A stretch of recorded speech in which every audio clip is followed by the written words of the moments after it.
Përshëndetje, jemi në podcast, jemi në radar, do diskutojmë për problemet që kanë emigrantët që janë shtrirë në të gjithë Evropën. Kësa herë do të fokusohemi në Gjermani, me ne është bashkuar ekspertja e emigracionit, zonja Aruçi, Hygerta Aruçi. Faleminderit shumë, Hyger që jemi ne.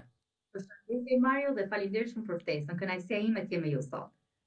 Pse shumica e kërkesave për azil nga Shqipëria refuzohen? Është një pyetje e parë që më natyrshëm.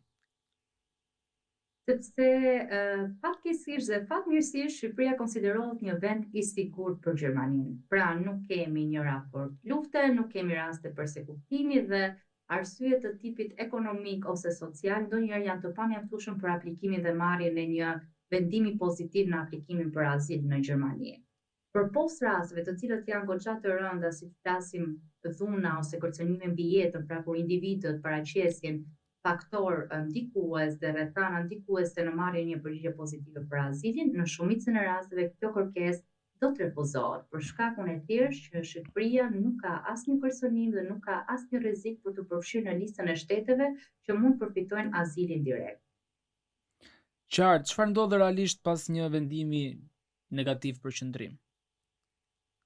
Fillimisht është aspekti emocional që një familje sakrifikon shumë muaj, pra duke qëndruar në për tendat përkatëse, duke marrë burokracitë e nevojshme dhe fakti që ato do duhet rikthehen përsëri në Shqipëri ose më saktë në vendin e origjinës, ka disa forma të refuzimit të azilit, pra e para është kthimi vullnetar, pra kur ti bashkëpunon me institucionet kur goxha ke marrë përgjigjen dhe t'janë dhënë udhëzimet përkatëse se si ti mund të rivish përsëri në Gjermani me një formë tjetër ligjore, me një bazë ligjore që mund të të bëjë të mundur qëndrimin në një kohë më të duhur dhe mbi një bazë ligjore të veprimtarisë tënde, dhe forma e dytë është pjesa e dobimit. Kjo është forma jo shumë e preferuar, por fatkeqësisht aplikohet tek gjithë ato familje ose individ të cilët refuzojnë kthimin me dëshirë në azil, kur lajmërohet zyra e të huajve përkatëse, lajmërohet institucioni përkatës dhe bëhet shoqërimi me polici ku individët le të themi dëbohen drejt shtetit të origjinës. Ju e cekët pak sa dëbimin, po a mund të rikthehen përsëri në Gjermani edhe nëse dëbohen një herë nga ky shtet? Absolute që po, por gjithmonë me pengesat dhe me kriteret që janë të vendosura nga institucioni përkatës. Në momentin që rikthimi është vullnetar, absolutisht ndodh një komunikim me zyrën e të huajve, ku individët informohen mbi pjesën e bazës ligjore se si mund të vinë. Le të flasim për punësimin, le të flasim për studimet, le të flasim për shkollimin profesional ose bashkimin familjar në momentin që ekzistojnë rrethana të tilla, ndërsa në momentin që ka ndodhur një dobim, le të themi i detyrueshëm, në shumicën e rasteve vendoset edhe një masë hyrje, pra një ndalesë hyrje në shtetin gjerman. Këto masa në shumicën e rasteve vijojnë nga 1 deri në 5 vite, pra që në kupton kundrejt këtyre shkeljeve, pra ekspulseve të ndalimit të hyrjes në zonën Schengen, është detyrimisht e nevojshme marrja e procedurave të tjera si konsultimi me një avokat përkatës, paraqitja e fakteve të nevojshme rrethuese pranë institucioneve përkatëse që një individ të hiqet kjo ndalesë dhe të jetë e mundur për qarkulluar përsëri në Gjermani dhe ndonjëherë edhe në zonën Schengen, sepse ndonjëherë kjo ndalesë vendoset për gjithë zonën Schengen. A njihen diplomat shqiptare dhe sa zgjat procesi nëse nuk njihen? Për t'u njohur normalisht. Në shumicën e rasteve po, pra flasim në një masë shumë të madhe diplomat shqiptare njihen, flasim që nga kualifikimi profesional, pra ka diplomat 3-4 vjeçare dhe ndonjëherë edhe më të gjata, të cilët kalojnë në pjesën e institucionit i cili shërton diplomat profesionale.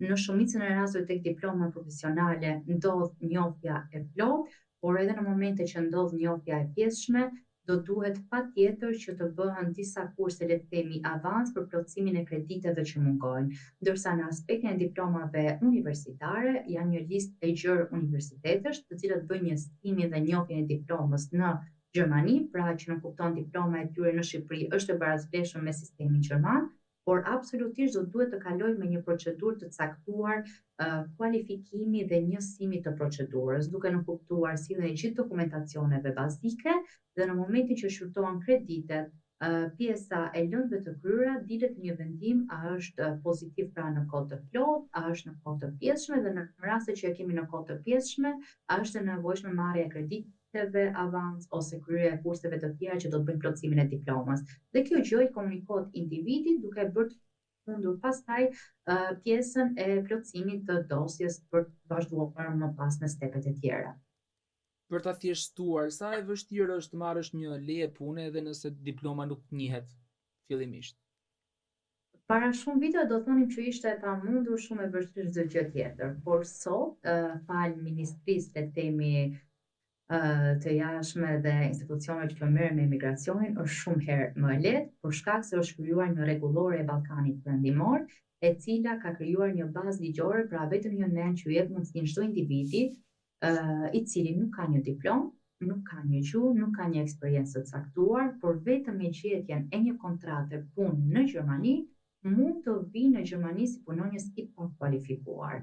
Ardhja në Gjermani si një punonjës i pakualifikuar në kupton një kohë pritje për marrjen e një vendimi pozitiv nga zyra e punës. Punëdhënësi që ju keni gjetur aplikon për një paramiratim pranë zyrës së punës, me marrjen e paramiratimit ju lind e drejta të vini në Gjermani si punonjës i pakualifikuar. E theksojmë, jo çdo punë konsiderohet e tillë, pra janë vetëm fusha punësimit të cilat ka mungesë të fuqisë punëtore, prandaj dhe një individ kur e bën të qartë që do vi në këtë bazë legjislacioni, duhet jetë i përgatitur për vështirësitë, për lodhjen, për mbi orët dhe për fitimin e pagesës shumë herë më të ulët se sa çdo të merrte në rast se do të ishte i kualifikuar ose në një kategori të tjetër ligjore. Por që po është e mundur, mjafton që duhet të qëndroj pritja e marrjes për paramiratim për disa muaj. Po me vizë turistika mund të punosh dhe a ka pasoja? Absolutisht jo. E kuptojmë që për shumë individ, sipas nevojave ndoshta financiare, niveli ekonomik nuk t'i shtyjë që ta marrin si vendim, por ky është vendim totalisht i gabuar. Ka shumë faktor negativ që ndikojnë në jetën e një individi i cili merr vendimin për të ardhur dhe punuar në punë të zezë. Pra sipas legjislacionit dhe absolutisht ne e kuptojmë që konsiderohet punësim në të zezë. Nuk është i lejuar, është i ndaluar qoftë një ditë, qoftë dy ditë ose edhe më shumë. Arsye turistike, pra ardhja vetëm me zonën pra me pasaportën, pra brenda zonës Schengen, të lejon një qëndrim nga 90 ditë brenda periudhës 180 ditë, por vetëm si turist. Keni kohë të shikoni shoqërinë, të mësoni kulturën, pra të takoni të afërmit tuaj, të vizitoni vendin, çdo gjë tjetër, ndoshta të bëni edhe intervista punësimi dhe të kërkoni punëdhënës të caktuar, por jo që të punësoni në atë vend pune. Ndonse ne hasim rëndom në përditshmërinë tonë dhe ka me qindra persona që e gëzojnë le të themi këtë status jo ligjor. Qartë, por cilat janë problematikat më të mëdha që hasin shqiptarët që duan të vinë për të jetuar, për të punuar në Gjermani? Cilat janë pyetjet më të shpeshta që të bëhen ty? E para është pjesa do përshtatet me shoqërinë dhe me burokracitë. Pra flasim gjithmonë që Gjermania ka shumë burokraci se Shqipëria, pra frika e mos e kontaktit dhe mos gjetjes së rrugës së duhur të kontaktit me institucionet përkatëse është pyetja e parë dhe frika më e madhe. Së dyti është pjesa anës financiare, pra a do jetë e mundur pjesa e balancimit të kostove dhe fitimit me punën që ato zgjedhin të bëjnë. Dhe absolutisht vjen edhe pyetja e fashme që a do ja vlej largimi nga vendi i tyre për Gjermaninë. Pra do gjejnë në Gjermani një jetë më të mirë se sa ajo çfarë ato po lënë pas edhe çfarë po kërkojnë që të bëjnë në të ardhmen. Absolutisht futen pyetje të tjera si bashkimi me familjen, pjesa e kosggjatjes në rritjen në detyrë ose në kalimin në profesionin e tyre ose mundësitë e kualifikimit, edukimit, avanse për të përshpejtuar dhe në forma të tjera ligjore. Por këto janë dyzime që besoj të gjithë ne si emigranti kemi kaluar, gjithë do t'i kalojnë në një fazë ose një tjetër, dhe në fund të fundit fillimi gjithmonë nis në minus për të synuar pastaj arritjen aty ku ne synojmë dhe dëshirojmë. Sa e rëndësishme është gjuha gjermane për të integruar atje? Është bazike. Të jemi të sinqert, absolutisht kategoria e punësimit pa kualifikuar jep mundësinë çdo individi të vi pa gjuhën përkatëse, pra mund flasim punësim që ofrohet ndonjëherë edhe në gjuhën angleze ose ndonjëherë janë dhe punësime, por nuk është e nevojshme gjuha, por pa gjuhën gjermane këtu konsiderohesh totalisht i humbur. Njerëzit e kanë shumë të pamundur që të kryejnë shumë burokracia të caktuara, detyrohen që të shoqërojnë gjithmonë një përkthyes, marrin një përkthyes për ta shoqëruar në çdo vend Dhe së dyti është dhe pjesa e garancisë së veprimit. Në momentin që ju zotroni gjuhën, në momentin që ju jeni specializuar në gjuhën, është shumë më e lehtë për të kërkuar të drejtat tuaj, për të kërkuar një të ardhur më të mirë dhe për të kërkuar vende më të mira pune, që do t'ja bëjnë më të lehtë dhe më të aksesueshme vetë tregun e punës edhe të shoqërisë në momentin që ju arrini të komunikoni në gjuhën gjermane. Do e konsiderohet totalisht shqetësore dhe në momentin që ka institucione që ofrojnë edukimin, mësimin, ka shumë raste që ka dhe institucione që ju stimulojnë dhe me anën ekonomike, vetëm që të mësoni gjuhën gjermane, vetëm pjesa e vendimit dhe gatishmërisë për ta mësuar atë është pengesë pastaj individuale në rastin një individ i zgjedh të mos ta mësoj ose të mos të kushtohet disa orë në ditë për të mësuar një nivel caktuar, të paktën nivelet fillestare. A paguajnë shqiptarët më pak se gjermanët për të njëjtën punë apo është thjesht një mit i ngritur? Ligjërisht jo, por praktikisht e hasim shpesh në shoqëri. Kjo do thoja do ndodhte vetëm në ato biznese ku punëdhënësit janë shqipolës ose të paktën me origjinë nga Ballkani Perëndimor, ku arrin këto manovrat, pagesa qëras, pagesa në dorë, pra manipulimi le të themi i pagesave, ndërsa në praktik mund shikojmë shumë shqiptarë shumë të suksesshëm, të cilët fitojnë shumë më shumë se sa gjermanët ose popullsitë e tjera. Kjo për shkakun e thjeshtë që ne nihemi si popull shumë punëtor, njerëz të cilët nuk kanë frikë nga konditat e punës, por janë të gatshëm të punojnë sa më shumë, të sakrifikojnë sa më shumë, mjafton që pagesa e tyre të jetë e drejtë për drejtë dhe të jetë aq sa që është aprovuar në fillim. Mendoj që fillimi është kjo pjesa e dyzimit dhe marrjes së rrogave më të ulta se sa le të themi pjesa tjetër e shoqërisë, por në momentin që një individ është përshtatur, ka mësuar gjuhën, ka mësuar sistemin ligjor, ka mësuar pjesën e përshtatjes, kjo më pastaj nuk diskutohet që do jenë shumë herë më mirë, të barabartë dhe shpeshherë edhe më të mirë. A është e vërtetë që emigrantët shqiptarë hasin vështirësi për të gjetur banesa me qira, akomodimin? Kjo është e vërtetë, por nuk do thoya vetëm tek emigrantët shqiptarë, është kudo në Gjermani, ka të bëjë me problemin e kërkesës dhe ofertës, pra kemi një kërkesë shumë të lartë në treg për akomodime, por shtëpitë janë në numër gjithnjë e më të pak, por përtek kësaj është dhe problematika që vetë qeradhënësit kanë krijuar kritere shumë herë më specifike për të dhënë akomodime me qira. Dhe thasja e këtyre kritereve dhe problemeve që ne hasim si popull ose paktën le të themi gjatë procesit të emigrimit, neve na e bën ndonjëherë disa disavantazhe në raport me kulturat e tjera ose me individët e tjerë. Por absolutisht kjo është një problematikë që ekziston kudo dhe për të gjithë Shqipërinë, pra nuk mund ta themi konkrete vetëm për shqiptarët ose për një kulturë të caktuar, por në tërë shoqërinë shikohet problematika e akomodimeve. Po ta vini re edhe në vitet e fundit ka pasur një rritje të çmimeve të qiras, një rritje të çmimit të shitblerjes të pronave, kjo për shkakun se kërkesa stabil dhe rritet dhe oferta është po në vend pushore, themi. Nuk kemi si në Shqipëri që kemi shumë ndërtime pa limit. Qartë, por si mund të arrihet bashkimi familjar? A ka problematika? A është i lehtë dhe aksesueshëm? Si rezulton në punën tuaj? Bashkimi familjar është një nga procedurat më të rëndësishme emocionale për të siguruar stabilitetin le të themi individi që ne kemi rekrutuar ose që ndodhet në Gjermani. Ka disa kritere të domosdoshme, fillojmë të para me pjesën e të ardhrave të rregullta. Pra një individ i cili ndodhet në Gjermani duhet të vërtetojë që ekonomikisht mundet të dalë garantor financiar për pjesën e familjes, për pjesën e ardhjes të familjes në Gjermani.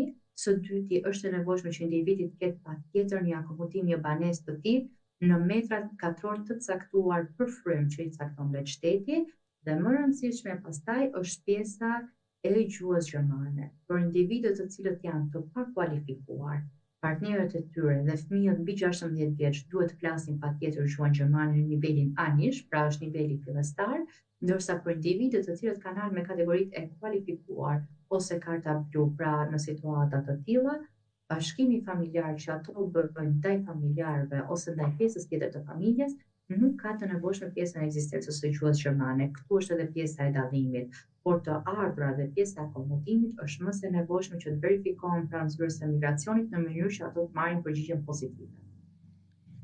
A përfitojnë ndihmë sociale këta persona që vinë nga Shqipëria fillimisht apo duhet t'i nënshtrojnë disa procedurave caktuara?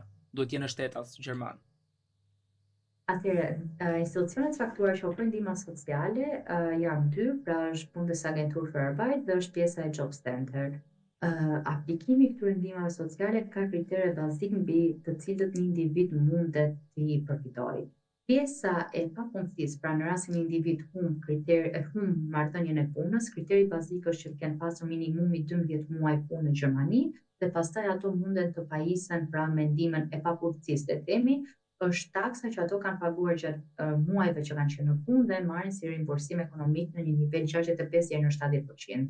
Ndërsa në pjesën e Job Center janë disa kategori dhe ka disa kritere bazik, të cilët duhet plotësojnë një individ deri kur të shkojnë në atë nivel.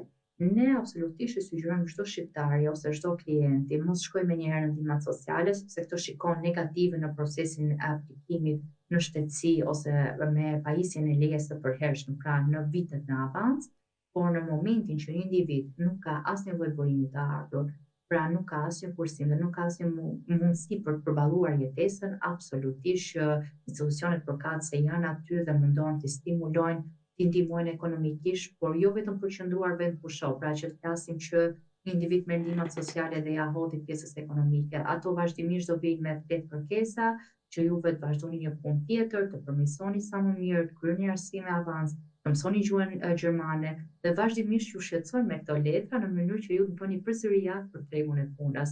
Nuk është zgjidhja përfundimtare, por në një zgjidhje afatshkurtër në momentin që një individ has probleme ekonomike, absolutisht që janë aty. Sa vite duhen për të marrë në shtetësinë gjermane? Kjo është një nga diskutimet më të mëdha që hasim sidomos edhe në ditët e fundme, për shkak se partitë politike pra me ndryshimin e tyre dhe qeverisë shpeshherë dalin diskutime për mbi pjesën e migracionit.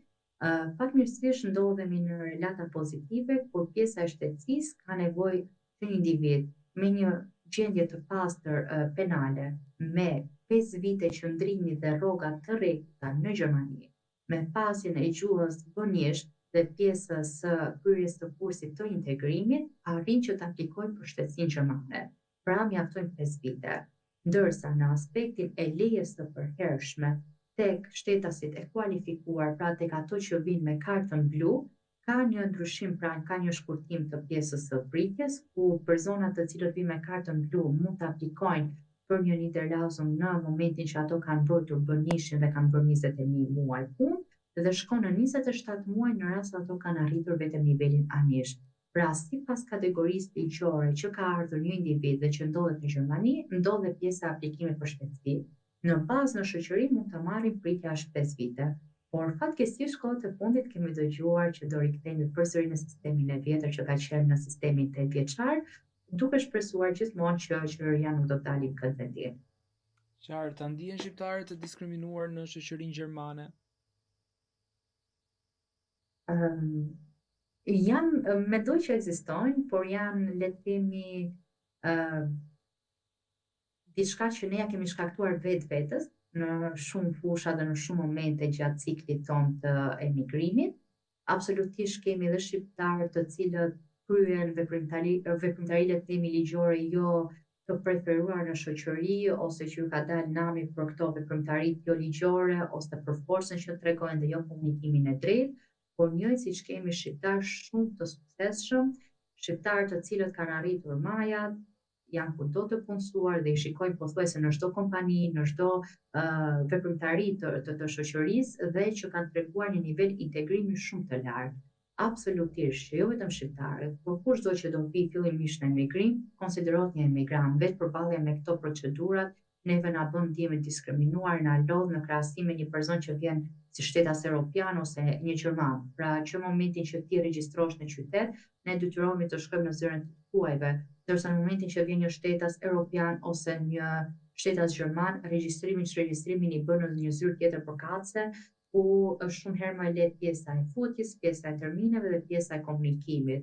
Por kjo do vi pastaj me kohën, me pjesën e përshtatjes në shoqëri, me pjesën e mësimit të gjuhës, gjë që do e bëjë më të lehtë aksesin e çdo shqiptari dhe ne do të shmangim pastaj pjesën e ndjerjes së këtyre, le të themi, diskriminimeve të fillimit ose të ardhjes. Po ndodh ende eksodi i madh që kemi parë para disa vitesh të infermierëve dhe mjekëve në Gjermani apo është frenuar pak sa kohët e fundit? Frenuar nuk do ta thoja, por me pjesën e rritjes së nevojës janë rritur dhe kërkesat. Pra, le të themi ka një mungesë akoma shumë të madhe në pjesën e ndihmës së infermierëve në Gjermani dhe të mjekëve absolutisht. Ka shumë spitale, shumë klinika, shumë shtëpi të moshuar të cilët vazhdojnë të kërkojnë staf në çdo moment dhe shqiptarët janë gjithmonë një zgjedhje e duhur për shkak të korrektësisë që ato tregojnë në punë dhe pastaj edhe pjesë që janë të gatshëm për punuar, por janë rritur disa kritere. Pra flasim niveli i gjuhës, niveli i dëshmive të kualifikimit, gjë që e bëjnë le të themi si një tip pengese që individët të vinë në mënyrë të menjëhershme, por kërkesa bëhet çdo herë dhe më e lartë, por duhet themi edhe diçka dhe ta theksojmë. Në Shqipëri nuk ka ngelur më aq shumë mjek dhe infermier që të jetë në të njëjtat nivele emigrimi si disa vite më përpara ose si gjatë viteve të fundit.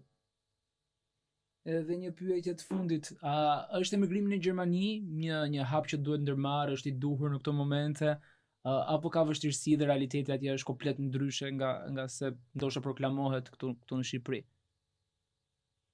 Unë do i thoja çdo individi që synon emigrimin vetëm një mesazh, Gjermania nuk janë emigrantët që ne hasim në pushtimet verore. Pra, Gjermania ka shumë të mira që mund t'i ofrojë një familje, një individi gjatë procesit të emigrimit, pra flasim në rast se dikush synon pjesën e arsimit, synon pjesën e shëndetësisë, synon pjesën e pasjes së garancisë në rastet e papunësisë ose në rritje në karrierë ose në kërkimin e kushteve më të mira, por nuk siguron një luks. Pra luksi ose këto lirit ose mendje masit le të themi që ne hasim zakonisht në shoqëri që Gjermania është perandori, nuk është e vërtetë. Pra ka shumë vështirësi, ka shumë burokraci, por për një individ i cili ka shumë të qarta rrugën që do ndjekë dhe qëndrimin që do mbajë gjatë këtij rrugtimi dhe çfarë kërkon, le të themi është një vend ideal.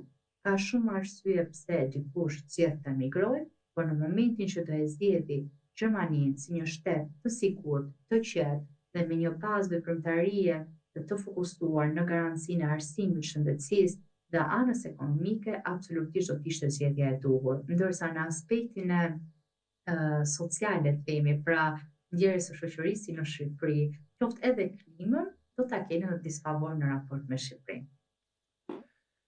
Gerta Aruçi, faleminderit shumë që ishit me ne, faleminderit shumë për gjithë pyetjeve që u përgjigjet dhe besoj që janë dhe pyetjet më të shpeshta që bëjnë ata persona që duan që të emigrojnë drejt Gjermanisë dhe ku më mirë ka një eksperte si ju që normalisht do jeni e hapur gjithmonë për t'i ndihmuar. Faleminderit shumë.